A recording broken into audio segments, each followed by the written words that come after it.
Donc la main de Dieu, comment vivre les œuvres du Saint-Esprit. Donc si vous avez compris le message, c'est une référence à la troisième dimension de la présence du Saint-Esprit. D'accord? La présence agissante, la main de l'Éternel. Et pour vous faire comprendre ce que vous allez apprendre, je vais juste vous enseigner comment entrer dans la dimension de la présence de Dieu, où vous allez vivre les œuvres du Saint-Esprit. Dis avec moi, fini le naturel. Fini le naturel. Tu peux le dire dans ta tête si tu as envie, mais comprends bien, c'est fini le naturel. Aujourd'hui, tu rentres dans le surnaturel. Alléluia. Aujourd'hui, tu rentres dans le surnaturel. Amen. Il est temps qu'on arrête les choses normales. Tu n'es pas normal. Tu n'es pas normal. La Bible dit vous êtes des dieux, mais vous mourrez comme des princes quelconques, comme des hommes. Tu n'es pas un prince quelconque, tu n'es pas une princesse quelconque. Tu n'es pas une femme, tu es un Dieu. Tu es un Dieu de la semence divine. L'Esprit de Dieu est en toi. L'Esprit qui a forgé le monde, qui a créé le monde, est en toi. Alléluia. L'Esprit qui a créé le monde est en toi. Comprends bien, l'Esprit qui a créé le monde est en toi. Tu n'es pas n'importe qui. Dieu ne t'a pas envoyé pour être n'importe qui. Il n'est pas normal que tu vives une vie toujours où tu ne vis pas les œuvres du Saint-Esprit. À partir d'aujourd'hui, quand tu auras trop chaud, tu vas dire Seigneur, que la pluie vienne et la pluie viendra tout de suite. À partir de maintenant, quand tu n'auras pas l'argent pour les courses, tu vas dire au nom de Jésus, j'ai l'argent et l'argent vient tout de suite. Amen. Alléluia. Les œuvres du Saint-Esprit, ça commence petit, mais ça ne reste jamais petit. Ça grandit. Alléluia. Les œuvres du Saint-Esprit, c'est quand le Saint-Esprit décide de faire de toi cette personne qu'il a dit. C'est-à-dire cette personne qui possède sa puissance. Cette personne qui a des œuvres. Tout témoin de Dieu, toute personne envoyée de Dieu a des œuvres surnaturelles. Dieu ne va pas envoyer n'importe lequel d'entre vous. Dieu ne va pas envoyer la pianiste, et puis il l'envoie sans surnaturel, genre avec ses capacités intellectuelles à raisonner, à donner des beaux discours. Non, Dieu va l'envoyer avec une capacité surnaturelle de démontrer qu'il est vivant.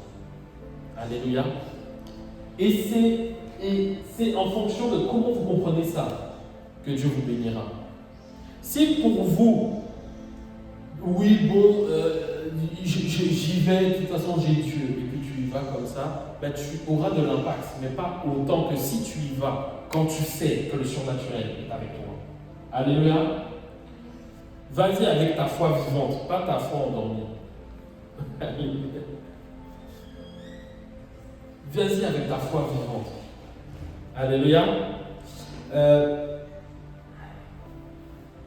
Donc je vais juste résumer ceci. Quand on parle de la présence de Dieu, on parle évidemment de la présence du Saint-Esprit. Quand le Saint-Esprit est présent dans un lieu, c'est la lumière qui émane, c'est ce qui émane. Et évidemment, j'avais parlé des 5 types de présence de Dieu. Le premier type, évidemment, c'est ses yeux, l'omniprésence de Dieu. Ensuite, il y a la présence manifeste, la présence du Saint-Esprit. Ensuite, il y a la présence agissante, la main de Dieu. Ensuite, il y a la présence souveraine, la dimension du réveil. Et puis, il y a la gloire de Dieu. Et si vous avez remarqué, dans chacune de ces listes, on peut lister 5 parties du corps de Dieu. 5 dimensions de son corps. La première, c'est ses yeux. Les yeux de Dieu qui sont partout, qui représentent son omniscience, son omniprésence et son omnipotence. Alléluia. La deuxième, donc la présence du Saint-Esprit, c'est ce qui émane corporellement. Anne-Sophie, par exemple, elle va émaner de la chaleur. Tu vas te mettre à côté d'Anne-Sophie, ou même si, par exemple, Anne-Sophie est juste derrière toi, là, tu vas sentir qu'il y a quelqu'un. Pourquoi? Parce qu'elle est imposante. Tu vas sentir quelque chose d'imposant. Tu vas sentir un changement de température. Tu vas sentir un souffle.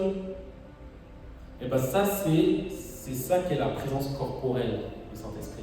C'est-à-dire que quand il est là, on le sent. On ne peut pas forcément expliquer, mais on le sent. On sent des choses sur nos mains, sur notre visage, sur notre corps. Il y a quelque chose qui se passe dans le spirituel parce que, en fait, comme tu es dans sa présence, sa lumière t'éclaire. Nous, on émane de la chaleur. Lui, il émane de la lumière. Alléluia. Après, chaque présence est différente. Il y en a, quand ils vont chanter, on va plus sentir un feu. Il y en a, quand ils vont chanter, on va sentir comme l'électromagnétisme, quelque chose d'électrique. Il y en a, on va sentir un vent. Il y en a, on va juste sentir une joie. Chacun est différent. Gardez bien ça en tête parce qu'il n'y a pas une seule présence de Dieu. Le troisième, c'est la main de Dieu. C'est ce qu'on va parler aujourd'hui. La main, la dimension de sa main. La quatrième, celle de l'ombre. Quelqu'un sait c'est quelle partie du corps ça correspond, du corps de Dieu? C'est? Tu sais pas? T'as peur de te tromper? Depuis quand t'as peur de te tromper? Faut pas avoir peur de se tromper. T'es pas noté. Alors? Non? C'est? Personne? Exactement, ses ailes. Alléluia. L'ombre de ses ailes. L'ombre du Tout-Puissant, ça correspond aux ailes de Dieu. On parlera après plus tard. Il y en a, ils vont souvent dire comment ça, Dieu a des ailes? Oui, Dieu a des ailes. Ils vont dire, mais l'homme est fait à l'image de Dieu, l'homme n'a pas d'ailes. Si, l'homme a des ailes. Qui t'a dit que l'homme n'avait pas d'ailes? Est-ce que tu sais à quoi ressemble un homme spirituellement? Yes. Alléluia. On ne ressemble pas seulement à Dieu dans notre corps, on le ressemble aussi spirituellement. Amen. Mais bon, c'est un autre sujet, on va en parler aujourd'hui. Et la dimension de sa gloire, c'est sa face, qui présente aussi l'exaucement divin. Ça veut dire que quelqu'un qui côtoie la gloire de Dieu, c'est impossible que sa prière ne soit pas exaucée. Impossible. Dans la dimension des ailes de Dieu, Dieu peut négocier. Dans la dimension de sa main, Dieu peut négocier. Mais quand tu es face à face avec lui, c'est pas négociable. Parce que sa face, c'est l'incarnation de l'exaucement divin. La gloire de Dieu. Mais évidemment, ce n'est pas que ça. Sa face à Dieu, ce n'est pas que ça. C'est aussi la source de la lumière. C'est beaucoup de choses. Et je crois que j'en ai déjà parlé. Je ne vais pas forcément y revenir. En tout cas, aujourd'hui, nous allons parler de la présence agissante de Dieu. Et j'aimerais que vous compreniez que la main de Dieu, la présence agissante de Dieu qui est sa main, est la clé pour éveiller votre onction dans une autre dimension. Quand on parle d'onction, première erreur que font les gens, première erreur, il faut augmenter l'onction. On n'augmente pas l'onction. Par connaissance, je peux vous le dire, c'est pas l'onction qui augmente. Non. C'est la main de Dieu qui change. L'onction, c'est quoi? N'importe qui ici, si je lui demande c'est quoi l'onction, il me dira c'est la puissance de Dieu, c'est quelque chose qui coule sur les oins. Et même certains d'entre vous, quand vous êtes oints, en tout cas moi c'est mon cas, on sent de l'huile couler sans cesse sur notre tête. Sans cesse. C'est juste qu'on en a tellement l'habitude qu'on ne fait plus attention. Mais si on fait attention, on se rend pas compte. Ah, j'ai l'impression que j'ai des gouttes. J'ai l'impression que ça coule. Vous savez, l'huile, c'est discret, c'est pas comme l'eau. On ne le remarque pas tout de suite. C'est pareil, il y a des fois, on le sent. C'est particulier. Et si vous ne le saviez pas, la source de l'onction qui est sur votre tête, c'est sa main qui est étendue sur vous. La clé, c'est qu'il faut que tu changes. La dimension qui doit changer dans ta vie, c'est pas l'onction. C'est sa main. Mais ça, on va le voir. On va le voir. On va le voir. Amen. Amen. On va le voir. Est-ce qu'on peut passer au premier verset? Donc, le premier verset, c'est Exode chapitre 3, versets 19 et 20. Exode chapitre 3, versets 19 et 20. On va le travailler ensemble. On peut le regarder ensemble? Est-ce que vous êtes prêts? Yes? Je sais que le roi d'Égypte, donc le pharaon, ne vous laissera point aller si ce n'est par une main puissante. J'étendrai ma main, je frapperai l'Égypte par toutes sortes de prodiges que je ferai au milieu d'elle, après quoi il vous laissera aller. Donc comme je vous avais dit, à chaque fois que vous lisez dans les Écritures la main de Dieu, à chaque fois que vous verrez, il y a quelque chose que Dieu fait juste après. Il n'y a pas de main sans acte.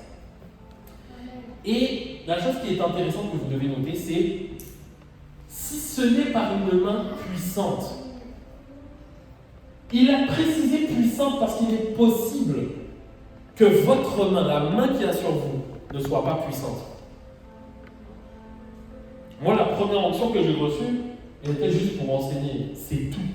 Je peux vous assurer que quand elle était sur moi, je sentais de l'huile, mais elle n'était pas forcément très forte. Quand j'ouvrais la Bible, quand je lisais, c'était pas forcément très fort. Il fallait que j'étudie beaucoup, que je cherche beaucoup. Mais quand l'onction est forte sur toi, quand la puissance de sa main est forte sur toi, tu es dans le repos.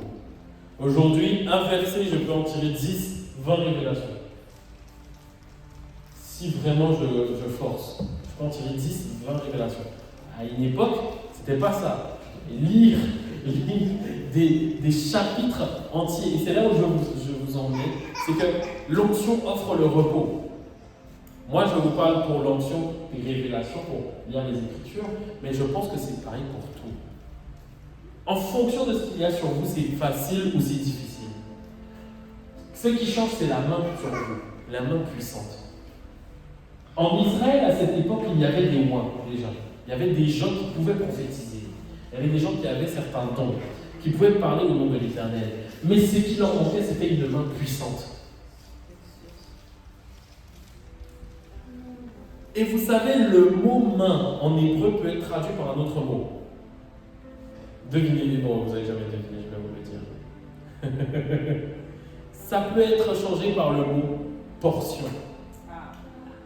Est-ce que quelqu'un a compris ou pas? Quand Élisée demandait à Élie, je veux une double portion, c'était pas une double portion d'onction, c'était une main 2 fois plus puissante. C'était la main le problème. Seigneur, que ta main qui soit sur moi soit 2 fois plus puissante que celle qui était sur Élie. Donc en théorie, si c'était vraiment arrivé à Élisée, ce que l'on sait, c'est-à-dire qu'Élisée était capable de faire vraiment des miracles 2 fois plus puissants, des œuvres 2 fois plus grandes. Il était capable vraiment de changer beaucoup de choses. C'est incroyable, hein? Amen, amen. Dis avec moi la main de Dieu. La main de Dieu. Ouais, tu peux remettre Exode chapitre 3, verset 19 et 20. Yes. Et vous remarquerez cet adjectif toujours, j'étendrai ma main et je frapperai. J'ai une question à te poser.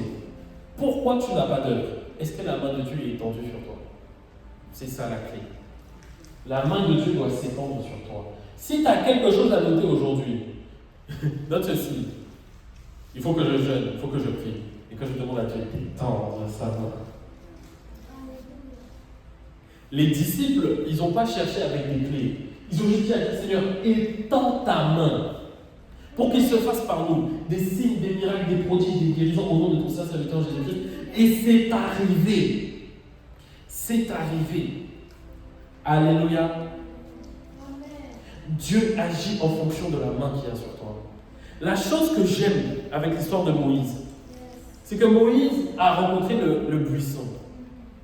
Et il a été changé, etc., etc. Mais à un moment, la Bible dit, je te fais Dieu devant Pharaon. Et quelques temps plus tard, on voit Moïse il avait remué la poussière de la terre. La poussière s'était changée en plomb. Les magiciens d'Égypte ont été challengés par Pharaon qui leur a dit, mais comment il a fait ça? Les magiciens ont dit, ah Pharaon, ne nous en veux pas, hein. Mais ça là c'est le doigt de Dieu. C'est pas nous, on ne peut pas. Ça là c'est le doigt de Dieu. Autrement dit, on peut tout faire. Mais cette dimension-là, on ne connaît pas. C'est le doigt de Dieu. Remarquez, ils n'ont pas dit la main, ils ont dit le doigt. C'est là où je reconnais que ces hommes-là étaient vraiment des personnes spirituelles. Parce qu'ils ont reconnu la main de Dieu. Ah, incroyable. Ils ont reconnu la main de Dieu. C'est le doigt. Si tu veux devenir comme Moïse et entrer dans la dimension divine, la main de Dieu doit devenir puissante sur toi. C'est la main de Dieu qui doit changer. Et on dira de toi, ce n'est plus une servante. C'est Dieu qui s'est incarné dans cette servante. Ce n'est plus un serviteur. C'est Dieu qui s'est incarné dans ce serviteur. Et ainsi, les miracles que tu as vus que Moïse a fait te seront aussi accessibles. Amen. Comme ils étaient accessibles à Jésus. Comme ils étaient accessibles à d'autres. Cette dimension, elle est simple. Quelle est la dimension de la main qu'il y a sur toi? Yes. Alléluia. L'autre raison pour laquelle je vous parle de la main de Dieu, c'est qu'il est impossible d'aller dans la dimension du réveil, donc de l'ombre, si on ne passe pas d'abord par la dimension de la main. Et il est impossible d'entrer dans la dimension de la main si on n'est pas d'abord entré dans la dimension de la présence de Dieu, la présence du Saint-Esprit, la présence corporelle du Saint-Esprit, sa présence, que normalement je crois que la plupart des gens ici ont déjà. Moi je crois. Amen. Si tu ne l'as pas, je prie. Et puis, sois assoiffé, ça va venir. C'est la dimension la plus facile à débloquer parce que c'est juste ça les clés. Il faut bien prier, surtout l'adoration. Bien adorer de tout son cœur, être assoiffé.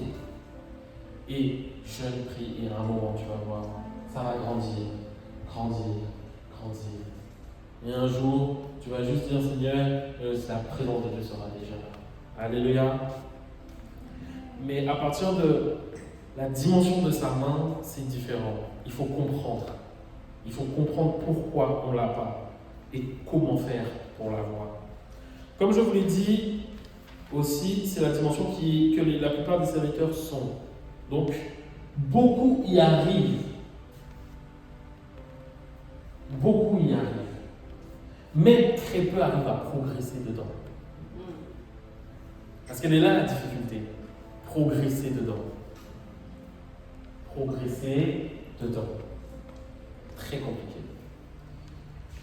Quand on ne sait pas comment faire. Alléluia. Est-ce que vous êtes prêts maintenant? Est-ce qu'on peut passer au point pour entrer dans la dimension, pour vivre les œuvres du Saint-Esprit? On peut? C'est parti. La première des choses. Exode chapitre 13, verset 9. Exode chapitre 13, verset 9. C'est 9? C'est 13, verset 9. Alors ça devait être 19. Je me suis trompé. Oh non, non. Ah non, c'est 3. Ok, d'accord. Bon. Je vais prendre avec ma Bible.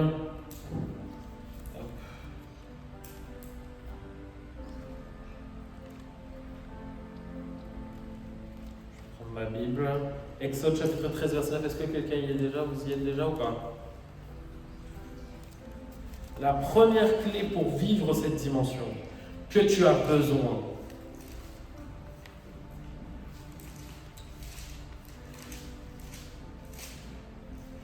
Alors, je vais lire à partir du verset 8, comme ça vous aurez le contexte.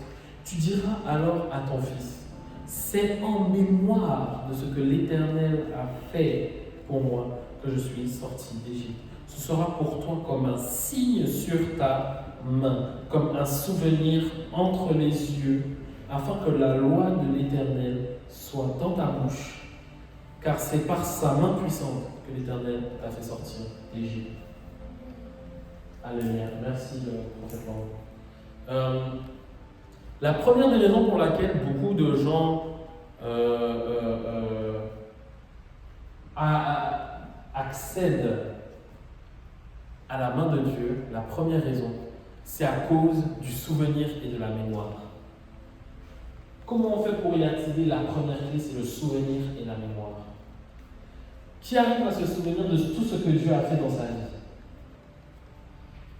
Qui arrive à se souvenir de tout ce que Dieu a fait dans la vie des autres?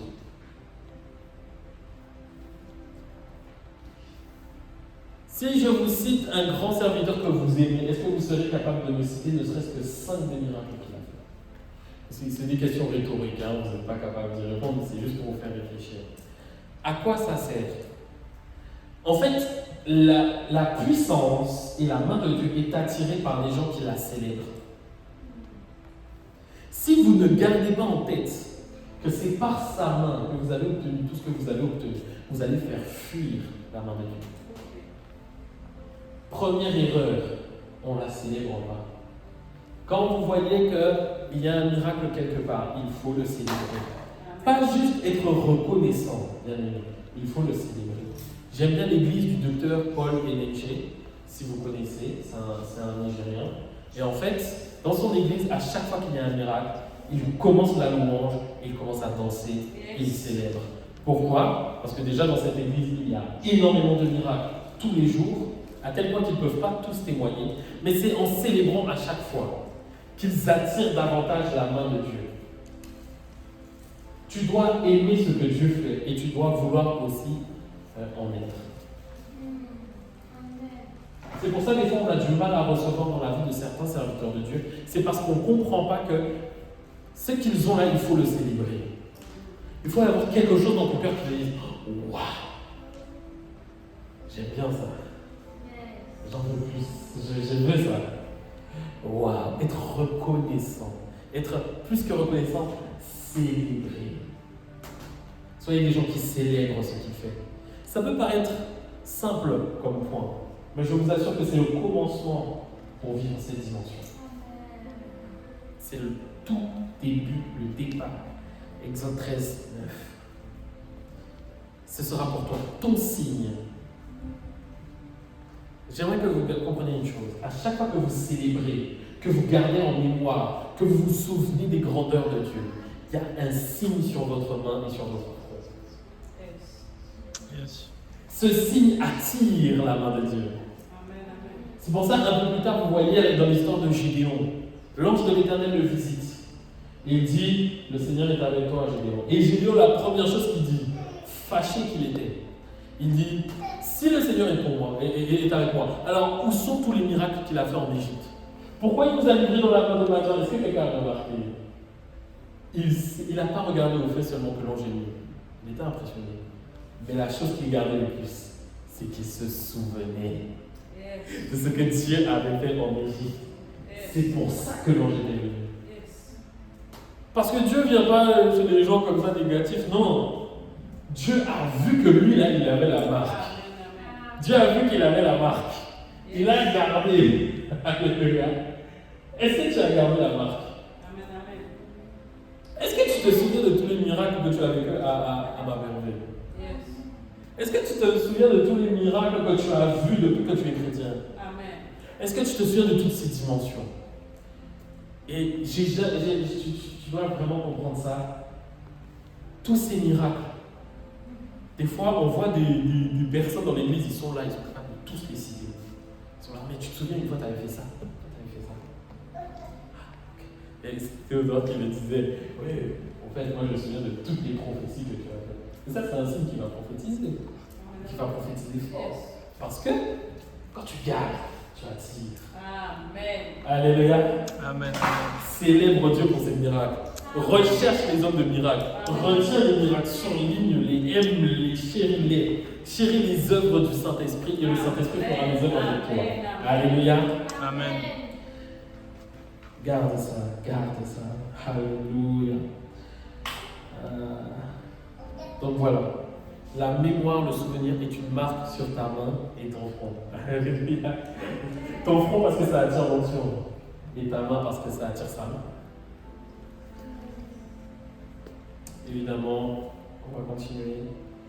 Deuxième point, on va aller dans Ézéchiel chapitre 37, verset 1er. Alors, je vous laisse le temps de noter avant de lire. Ézéchiel chapitre 37, verset 1er. Après la mémoire et le souvenir, on passe à Ézéchiel chapitre 37, verset 1er. La deuxième clé pour entrer dans la dimension de la main de Dieu. La main de l'Éternel fut sur moi, et l'Éternel me transporta en esprit et me déposa dans le milieu d'une vallée remplie d'ossements. On connaît la suite, tout le monde connaît l'histoire d'Ézéchiel et de la vallée des ossements. Alors pour ceux qui ne la connaissent pas, je raconte la suite à haute voix. Alors on a Ézéchiel qui arrive dans la vallée et Dieu lui dit prophétise. Et quand il prophétise, les ossements reprennent vie. C'est-à-dire qu'ils se reforment, les nerfs reviennent, la chair revient, la peau revient, et on est là tous et on regarde ça et on se dit, mais c'est quoi cette dimension de puissance? Et c'est là où tu dois comprendre, Ézéchiel, où tu as eu cette puissance. La main de l'Éternel était sur lui. La deuxième chose que tu dois comprendre sur la main de l'Éternel, c'est que la main de l'Éternel est une dimension prophétique. Qui a déjà prophétisé ici? Qui a déjà été saisi par l'Esprit et il a prophétisé? Ainsi parle l'Éternel, et il sentait quelque chose sur lui. Donc il y a déjà certaines personnes qui ont expérimenté. Super. Et bien vous voyez cette sensation. C'était l'Esprit de l'Éternel sur vous. La main de l'Éternel, c'est la même chose. C'est quelque chose qui vient sur toi, et après ça part. Ensuite, je vais vous expliquer, je vais vous donner des clés pour le garder. Amen. Mais si tu veux garder la main de Dieu, il y a des choses que tu dois comprendre. Et parmi la première de ces choses, tu dois comprendre que c'est le même fonctionnement que l'esprit des prophètes. D'ailleurs, si vous lisez dans l'Ancien Testament, quand un prophète devait prophétiser, on dit que l'Esprit de l'Éternel était sur lui. Mais quand il prophétisait avec l'autorité sur les temps, on dit que la main de l'Éternel était sur lui. Parce que là, il ne prophétisait pas seulement. Il pouvait aussi changer les temps, impacter les temps, appuyer sur le temps et dire il va se passer ça. C'est de là d'où vient la puissance des prophètes. La main de l'Éternel était sur eux. Alléluia. Je prie que la main de l'Éternel se serve de toi. Amen. Alléluia. Et donc, si tu comprends ça, ça veut dire que quand tu attires l'Esprit de l'Éternel, tu peux attirer la main de l'Éternel. C'est-à-dire par l'adoration, en le cherchant sa présence, s'abandonner à lui, se laisser utiliser, être un instrument entre ses mains. Les mêmes clés qui attirent l'Esprit de l'Éternel sur toi, c'est les mêmes clés qui attirent sa main sur toi. Et la chose que je dois vous donner, la révélation que je dois vous donner, elle est simple. Chaque jour, tu dois prier pour que la main de l'Éternel soit sur toi. Et peut-être quelqu'un me dira, prophète, comment reconnaît-on que la main de l'Éternel est sur toi? Il y a deux choses pour lesquelles tu peux le reconnaître. De un, soit tu es à terre, à terre, tu pries et puis d'un coup, boum, tu te dis, qu'est-ce qui s'est passé? La deuxième, soit il se passera un prodige, quelque chose d'indiscutable. Quelque chose est apparu sur tes mains. Alléluia. Quelque chose est apparu sur ton visage. L'atmosphère a changé, une nuée est venue ou un vent est entré dans la pièce.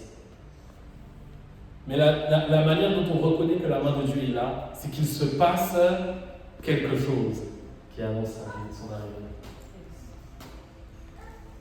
Peut-être vous allez me dire, prophète, est-ce que c'est compliqué? En fait, non. La vraie clé, c'est qu'il faut persévérer. Ça prend du temps. C'est un téléchargement. Je vais vous raconter l'histoire d'un homme. Et avec l'histoire de cet homme, je pense que vous allez comprendre comment ça fonctionne. Il y avait un homme qui voulait vivre la réalité d'Actes des Apôtres quand il disait « étends ta main ». Alors, chaque jour, il disait « Seigneur, étends ta main, étends ta main, étends ta main ». Il ne se passait rien dans sa vie. Étends ta main. Et puis un jour, bien fâché, il dit « Saint-Esprit, étends ta main ». Et puis boum, il finit à terre. L'homme se relève. D'abord, il était traumatisé, les gens qui tremblent, et puis ensuite il se dit « Je veux encore ». Et il continue, et il ne retombe pas. Et puis chaque jour, il va prier, et puis il tombe. Il tombe. Il tombe. Et après des semaines et des semaines, le tomber a fini par devenir autre chose. Il priait, la pièce tremblait. Il priait, le vent tremblait. Et très rapidement, un jour, il arrive devant quelqu'un et lui dit « C'est bizarre, maintenant je sens toujours quelque chose d'étrange sur ma main. Pourtant, regarde, il n'y a rien. » Il monte sa main à quelqu'un, la personne tombe. Il monte sa main à quelqu'un d'autre, la personne tombe. Il monte sa main à quelqu'un d'autre, la personne tombe.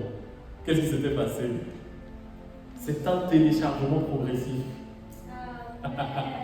À force d'être dans la main de Dieu, ses mains sont devenues la main de Dieu.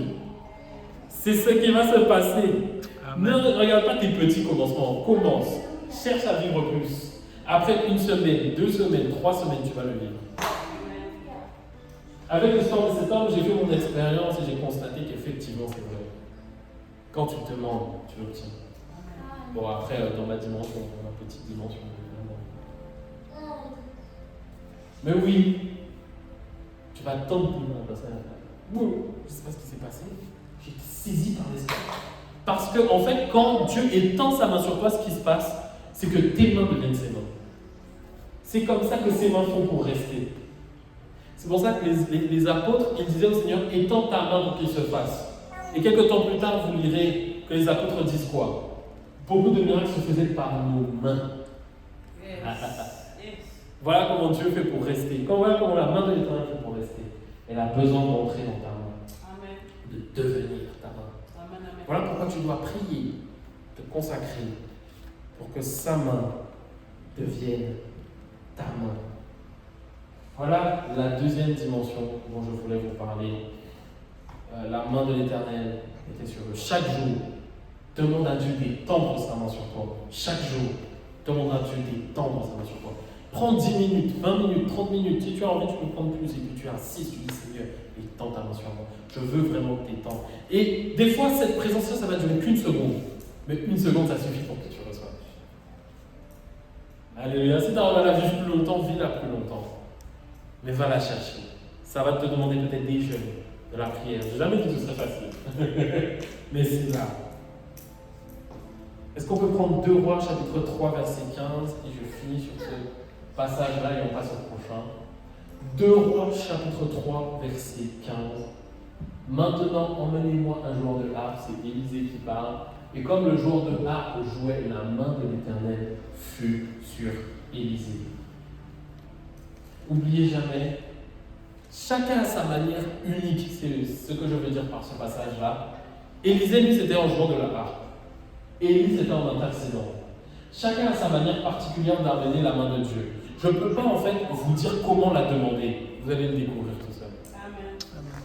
Vous allez le découvrir.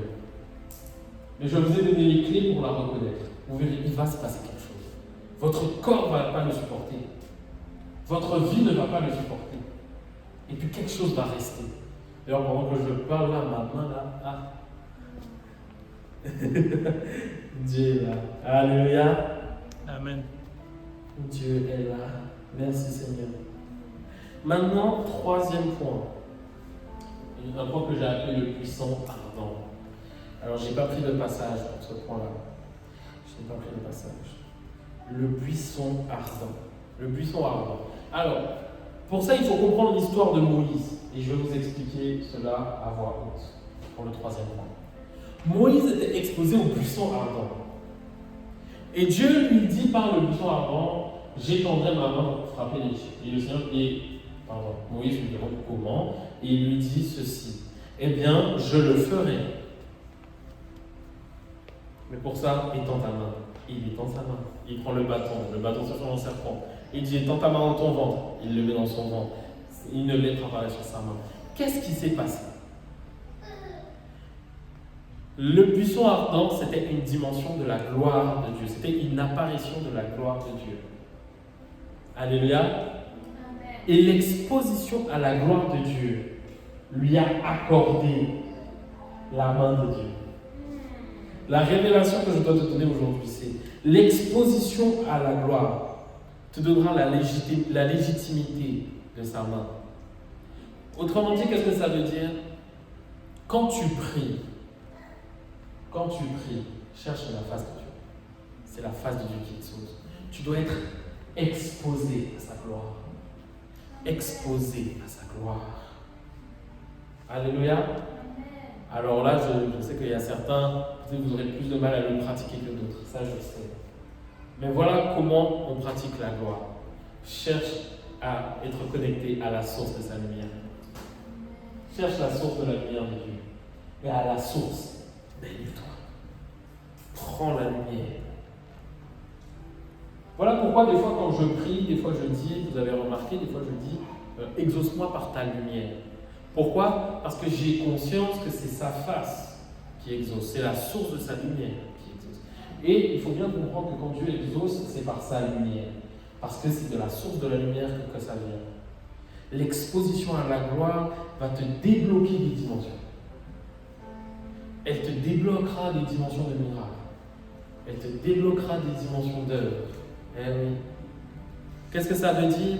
Ça veut dire que quand un homme vit toujours le même miracle, s'il s'il est connecté à la gloire, il vivra de nouveaux miracles.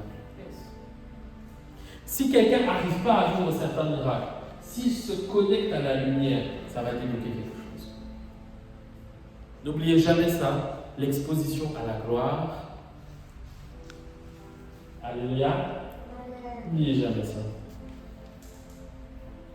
Alors, deuxième, sûrement vous allez me demander, le prophète, moi ça ne m'explique pas comment vivre la gloire de Dieu. Fais comme Moïse. Fais comme Moïse. Moïse, il était simple. Il avançait dans sa relation avec Dieu en lui parlant, en étant avec lui, mais il était assoiffé de sa gloire. C'est-à-dire, qu'est-ce qui se passait clairement? Ce qui se passait, c'est que Moïse disait au Seigneur, Seigneur, étends ta main sur moi. Il disait, Seigneur, je prie pour ce peuple, aide-le. D'ailleurs, comment Moïse faisait pour attirer la main de Dieu sur lui, si vous ne le saviez pas? Moïse intercédait. Il allait dans la tente, il priait. Et quand Dieu lui parlait, là, il savait, ok, là, je sais, je peux aller. Et il allait, et la main de Dieu était sur lui, il faisait le miracle. Mais la clé, oui, l'intercession, c'était sa clé. Mais, au fond de lui, pourquoi il faisait tout ça? Quelle était la motivation de Moïse? La gloire. Voilà pourquoi, quand il a profité de rencontrer Dieu sur la montagne, la première chose qu'il lui a demandé, c'est sa gloire. Seigneur, fais-moi voir ta gloire. Parce que depuis que j'ai juste goûté à 1%, non, je veux tout. Ah, alléluia. Amen. D'ailleurs, si vous ne le saviez pas, après la montagne, Moïse, déjà quand il était sur la montagne, il était dans la dimension de l'ombre du Tout-Puissant. Quand il a passé la montagne, il y est entré pleinement. Il était encore dans la dimension un peu de la main, il commençait à expérimenter la dimension de l'ombre. Mais après la montagne, il y était pleinement. Pleinement dans la dimension de l'ombre du Tout-Puissant. Ça veut dire une chose très simple. Quand la main de Dieu est sur toi, tu peux déjà commencer à expérimenter des miracles extrêmement élevés. Ouais. Alléluia. Que la main de Dieu soit sur vous. Amen. Que la main de Dieu soit sur vous. Amen. Donc voilà. Yes. Soyez assoiffés de sa gloire. Je ne sais pas quel mot je pourrais employer pour que vous soyez assoiffés de la gloire de Dieu. La seule chose que je pourrais dire, c'est est-ce que vous ne rêvez pas un jour que vous dites juste Seigneur et que le Seigneur apparaît devant vous? Que la dimension de gloire qui se trouve dans la pièce où vous êtes est tellement fort que personne ne peut entrer. Alléluia, c'est une gloire incroyable. Incroyable. Je souhaite que tous parviennent à une dimension où on peut parler à Dieu face à face. Mais la vérité, c'est qu'il faut vraiment le vouloir. C'est qu'il faut être assoiffé. Mais ma pervée sera remplie de joie comme ça. Amen. Tu seras comme ça, tu seras. Amen. Il y aura plein de gens comme ça. On va dire, mais qu'est-ce qui s'est passé ici? Qu'est-ce qu'il y avait dans cette église-là? Ah, il y avait des gens assoiffés. Il y avait juste des gens assoiffés. C'est tout. Juste des gens qui voulaient. Donc voilà, sois assoiffé de la gloire de Dieu. Cherche la gloire de Dieu. Cherche à l'atteindre. Cherche à la vivre. La dimension visible de Dieu. 5e dimension, et on va prendre ce passage, 1 Pierre, chapitre 5, verset 6. Alors, c'est pas la 5e, c'est la 4e point. Excusez-moi. Il dit 5e dimension, mais c'est 4e point. J'étais pas là. 1 Pierre, chapitre 5, verset 6. 1 Pierre, chapitre 5, verset 6. 1 Pierre, chapitre 5, verset 6, je lis. Humiliez-vous donc sous la main puissante de Dieu, afin qu'il vous élève au temps convenable. J'aurais pu prendre d'autres passages parce que ce passage est inspiré d'un autre passage dans Genèse. Donc ça veut dire que même Pierre, il n'a pas pris ça de n'importe où, il a pris ça dans la parole. C'est drôle, hein, parce que beaucoup de textes dans le Nouveau Testament sont des explications de textes de l'Ancien. C'est comme si les apôtres eux-mêmes t'expliquaient comment des fois il faut regarder l'Ancien Testament. Ils nous donnent des leçons. Alléluia. Et la chose que vous devez comprendre dans ce texte, humiliez-vous donc. Alors on a déjà parlé d'humiliation. L'humiliation te permettra d'atteindre la lumière.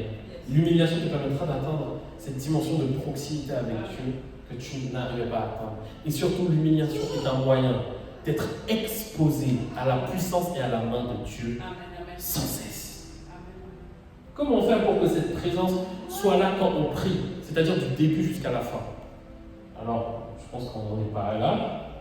Mais pour vous dire comment, déjà de base, pour vous prolonger un peu dans l'avenir, c'est l'humiliation. Je précise humiliation et pas humilité. Et vous allez comprendre pourquoi. Qu'est-ce que l'humiliation? L'humiliation, c'est être malléable entre les mains de Dieu. La dimension d'après, dans l'ombre, on parle d'une obéissance totale, une abnégation totale. Donc là, c'est la même chose, mais en plus simple. C'est la malléabilité. Il faut que Dieu puisse se servir entièrement de toi. Être malléable. C'est-à-dire que tu t'humilies, tu t'écrases et tu laisses Dieu faire son œuvre en toi. Un jour, j'ai fait une vision où je voyais Dieu me prendre et me transformer en épée. Il me prenait, il me tirait et me transformait en épée brillante, belle. Et puis, j'étais trop brillant et puis j'ai dit au Seigneur, mon tranchant est trop brillant, moi je veux du feu, moi je veux. Et le Seigneur m'a dit, fils, arrête de vouloir mettre ton grain de sel sur ce que je fais de toi. Laisse-moi te transformer comme j'en ai envie. Laisse-moi te former comme j'en ai envie. Et là, j'ai dit, pardonne-moi, Seigneur, choisis la couleur. Voilà, et la vision s'est arrêtée. Et j'ai compris. Des fois, on dit à Dieu, Seigneur, je veux. Mais en fait, on ne comprend pas qu'on essaie de choisir la couleur. Amen. On essaie de choisir, on essaie de mettre notre petit grain. Yes. Le Seigneur, c'est ça qu'il fait, le petit grain. Quand il te dit, tu auras un ministère de délivrance, quand il te dit, tu auras un ministère de guérison, Yes. il veut, c'est pas selon toi. Amen. Il veut un ministère selon lui. Amen. Yes. Alléluia. Alléluia. C'est comme Tibi Joshua, quand il priait pour les gens, il imposait les mains. Il aurait pu dire, mais Seigneur, moi je préfère être sur la chaîne et dire, tout le monde soit guéri et tout le monde est guéri. Non, Dieu ne faisait pas comme ça avec lui. Dieu lui disait, impose les mains. S'il y a 1000 personnes, tu vas imposer les mains à 1000 personnes. Amen. Et Amen. n'impose pas ta vision, laisse-toi Yes. faire. Laisse-toi faire. Mais bon, ça c'est pour un peu plus comprendre. Il y a d'autres points maintenant que vous devez comprendre dans l'humilité. Le deuxième point, écoutez ça bien, c'est la consécration. Alors, vous savez le mot consacré, la Bible dit je t'ai consacré. Dans l'Ancien Testament, ça veut dire mis à part, n'est-ce pas? Mais ce que vous ne savez pas, c'est que le mot consacré, des fois, il est traduit par le mot yad, qui veut dire main. Autrement dit, quand tu es consacré, tu n'es pas mis à part n'importe où. Tu es mis sous sa main. La consécration te met sous la main de Dieu. Yes. Et tu verras que quand tu auras une consécration solide, tu avanceras avec Dieu de gloire en gloire. Yes. Si tu remarques que, ok, j'ai une bonne consécration, mais je n'avance pas, Amen. évolue. Yes. Alléluia. Il y avait un exemple, c'était quoi déjà?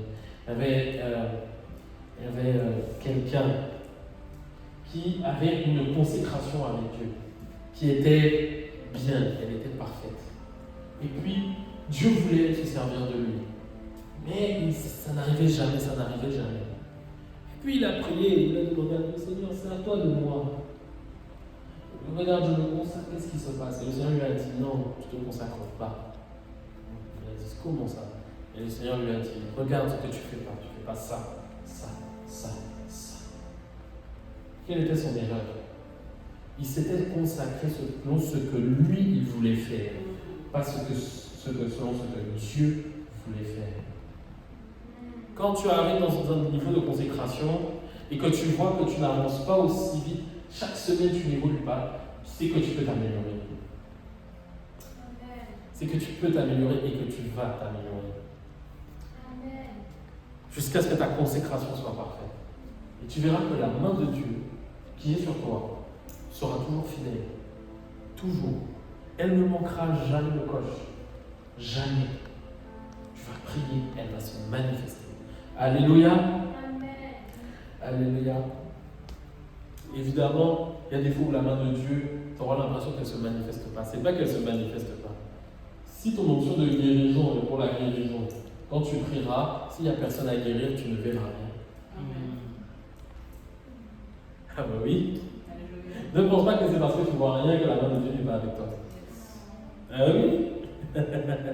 Si tu veux voir la main de Dieu, ça c'est un autre enseignement, mais vous connaissez l'enseignement, eh bien il faut que tu sois actif dans ton onction. Amen. Si tu as une onction de guérison, il va falloir que tu ailles guérir les malades. Si tu as une onction de délivrance, il va falloir que tu ailles guérir. Si tu as une onction d'adoration, il faut que tu adores. Ou sinon tu ne verras pas Dieu. Mais Dieu agit en fonction de comment tu te consacres. Parce que s'humilier sous sa main, c'est ça. C'est-à-dire suivre ses ordres. Est-ce que tu suis bien les ordres de Dieu? Est-ce que tu suis bien les ordres de sa main?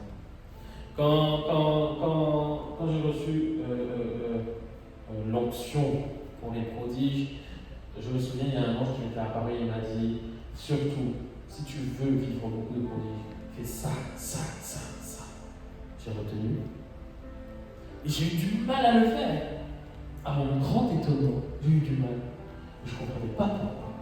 C'est parce qu'en général, il faut que ce soit de l'humiliation pour ton corps.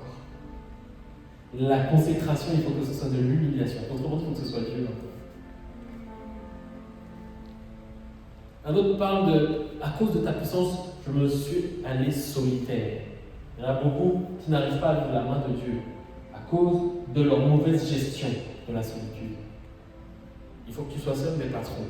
Et un bon équilibre de ta solitude. Si tu passes toute ta vie, tu n'es jamais seul, il y a un problème. Tu vas pas arriver à te consacrer. Tu ne vas pas arriver à faire des choses. Mais si tu passes toute ta vie, tu es que seul, à un moment tu vas exploser. Tu seras imparfait. Parce qu'on ne passe pas toute sa vie tout seul. Alléluia. Donc, soyez malléables entre les mains de Dieu. Et je pense que la dernière chose que je peux dire, c'est juste humiliez-vous dans la présence de Dieu. On en avait déjà parlé, n'est-ce pas? C'est un grand secret de puissance. Vous voulez entrer dans une dimension de puissance où c'est plus vous qui allez vers la puissance, mais c'est Dieu qui vous remplit sans cesse. Eh bien, il va falloir que vous vous humiliez sous sa main. Tu es là. Seigneur, je m'humilie. Je m'humilie. Je m'humilie. Je m'humilie. Si vous répétez ça, qui a déjà essayé de faire ça? Juste prier comme ça. Vous n'avez pas remarqué à quel point, rapidement, la puissance vient. Comment ça vous remplit? Dieu a besoin de l'humiliation. Pas l'humilité, l'humiliation. Je fais une différence parce qu'il y a des cas où l'humilité et l'humiliation sont similaires, on peut les mettre ensemble, et il y a des cas où il faut les séparer. Là, je les sépare. Parce que l'homme qui avait le plus d'humiliation, qui était le plus humilié sous la main de Dieu, c'était Moïse. Et Moïse, c'est pas parce qu'il était humble,